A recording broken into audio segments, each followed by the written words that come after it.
Bonjour et bienvenue dans ce tout nouveau numéro de Rencontre du deuxième type. Je suis toujours Jules. Je suis toujours Nico, et on l'a pas fait tout à l'heure. Aujourd'hui, c'est moi qui m'y colle. Avec quoi? Avec qui? Avec ceci. Avec l'aliéniste. Vous l'avez ici, vous l'avez là. C'est l'aliéniste. Alors, donc c'est Nico qui me l'a prêté. Un tome chez Urban Indies. Du coup, tu l'avais eu à 10 balles? Je l'avais eu pas à 10 balles, 12 balles, 11,50. Alors, c'est moche, je trouve. 11,50 €, j'ai pas trouvé ça Non, très excessif. Ah non, tout à fait, mais... Tout à fait. Alors, je suis embêté avec celui-là. Ouais, je suis un peu embêté parce que déjà,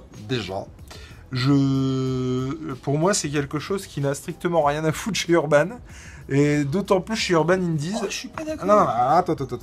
Pour moi, en fait, c'est pas du comics. Le format est un comics, les cases sont format comics, le dessin, oui, si on veut, mais pour moi, c'est plus une BD qu'un comics, en fait. Alors, on n'arrête pas de dire ici qu'effectivement, la BD et le comics, c'est quelque chose qui se rapproche et qui se embrasse. Il n'y a pas le même dynamisme dans la BD que dans le comics. Et moi, je suis très étonné de trouver ça, en fait, chez Urban. J'ai été étonné aussi. Je m'y attendais vraiment pas. C'est quelque chose, en tout cas... en fait, je comprends pas pourquoi chez Urban. C'est quelque chose que j'aurais été absolument pas étonné de voir dans du format, entre guillemets, franco-belge traditionnel de la BD. Pas toi? J'ai eu Tu trouves pas que ça aurait été plus logique? Si, mais étant donné que c'est de la BD sud-américaine, ah non, mais forcément ça rentre dans le comics. Du coup, je pense qu'il y a un peu de ça. Mais, ouais. mais du coup, du coup, ça m'a un peu décontenancé déjà ça au Je sais départ. pas qui l'a publié originellement. Qui a été à l'origine de cette publication? Je sais pas du tout. C'est peut-être DC, hein. Je sais pas. Du coup, je crois pas. En plus, c'est Indies. Généralement, c'est pas DC qui publie du Urban Indies. Non, c'est Vertigo plutôt. Franchement, j'en sais rien, mais en tout cas. Alors, bon. Bref. C'est complètement atypique, ça c'est sûr. C'est très philosophique. C'est ça, moi, qui m'a interpellé un peu. Et puis, c'est sur la condition de l'homme, sur la folie, sur si t'es fou ou pas. Quoi on peut définir quelqu'un comme fou, et voilà. Est-ce qu'il suffit de dire je suis fou pour l'être?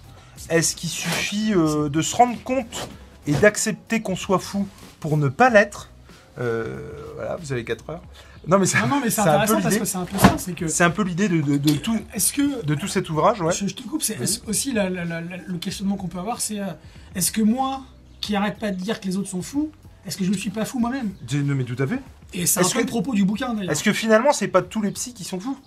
Non mais il y a de ça, il y a toutes ces questions-là dans le bouquin. Ce rapport à la folie qui est très intéressant. Déjà ceux qui sont un peu interpellés par ça, notre part d'ombre finalement, notre part de folie à tous, et d'un point de vue un peu philosophique et médical, oserais-je le dire.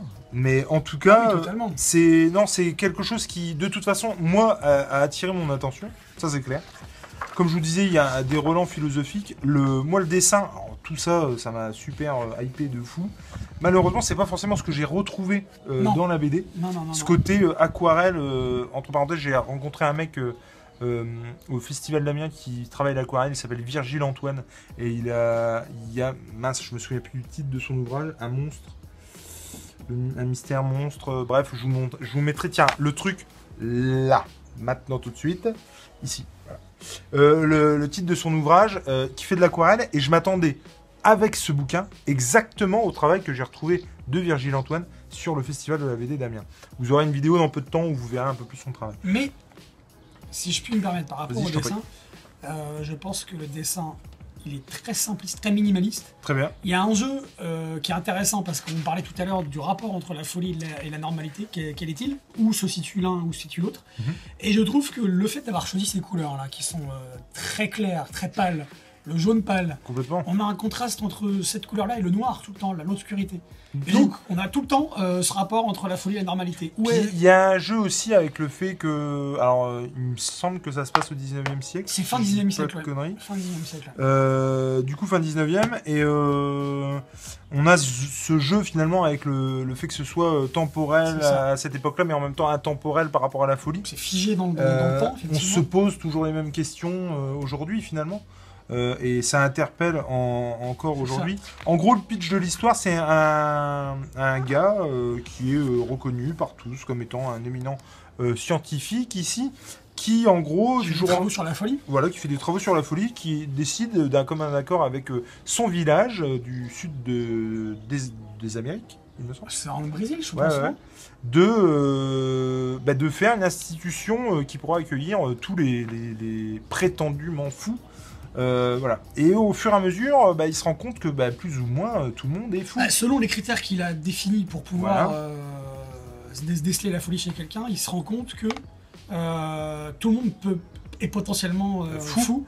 Et que ça va générer de menus problèmes dans le village. Forcément, quand 99... Alors, je vous spoil pas, parce qu'on voit, par contre, je trouve, la mécanique de l'ouvrage vite venir, quoi, ça c'est clair. Mais en gros, quand il va se rendre compte que 99% de la population est dedans et que lui est dehors, il va logiquement se poser la question, en bon médecin, en bon scientifique. Est-ce que je ne suis pas fou ? Est-ce que c'est pas moi qui suis fou, au final ? Et donc, non, il y a une vraie interrogation sur la folie. Une vraie réflexion, une vraie philosophie de l'homme et comment dire, de l'esprit qui est et de, je sais pas comment expliquer, mais à trop réfléchir finalement tu t'embrouilles toi-même, tu vois ce que je veux dire. Bien sûr. Et c'est un peu l'idée de tout ce bouquin. Moi, j'ai pas trouvé que graphiquement, c'est pas dégueulasse, mais c'est pas quelque chose qui voilà, révolutionne. Voilà, c'est ça. Et comme je vous disais, c'est un peu trop classique pour le coup sur quelque chose qui tend à exprimer ce qu'est la folie. J'ai trouvé bête justement qu'il n'y ait pas plus de folie graphiquement en fait. Peut-être que c'est du parti pris du dessinateur. Moi, la question que je me suis posée, c'est que la folie, tu l'as sur certains visages, mais c'est pas omniprésent. C'est pas faux. Tu l'as sur certains visages, et je pense que le parti pris du dessinateur, c'est qu'on se focalise pas justement uniquement sur son dessin, mais qu'on se focalise, comme je disais tout à l'heure, sur le jeu de lumière, d'obscurité, et aussi sur les regards des personnages, comme tu l'as me montrer là. Ouais. Je crois que c'est la femme du scientifique ici, du docteur Bacamarte. Et je pense que le souci des détails des visages n'est pas le souci premier du dessinateur, sauf en gros plan, vous le verrez si vous le lisez. Et ça joue beaucoup sur l'explosion de lumière ou l'explosion d'obscurité, comme on le voit ici. L'explosion de lumière et puis l'explosion d'encre, Exactement. Tu vois des ratures d'encre souvent aussi. Je pense qu'on a l'impression, moi j'ai l'impression que le dessinateur, il s'est, alors consciemment ou pas, mais c'est mon interprétation, hein, il s'est pris pour un fou, et un fou qui dessine. Mais vous voyez par exemple ces taches d'encre là. C'est ça. Il y a quelque chose de croquignolesque. Comme s'il était pressé de faire de dessiner. croquignolesque et Vous voyez ce truc, cette ombre ici, là, de parchemin intemporel, de manifeste de la folie. Ce qui est pas déconnant en soi, mais alors comme je vous le disais, moi je vais pas parler pendant des plombes sur cette ouvrage parce qu'au final il n'y a pas grand chose à dire. Non. Mais en tout cas c'est une réflexion assez pertinente sur la folie et ça a fait date, puisqu'on en parle encore aujourd'hui, alors que c'est un remake finalement d'un roman d'un Brésilien, fin du XIe siècle. d'après l'œuvre de J.M. Machado de Assis, c'est ça, que je ne connais pas du tout. Mais en tout cas, donc, quelqu'un qui a œuvré sur la folie.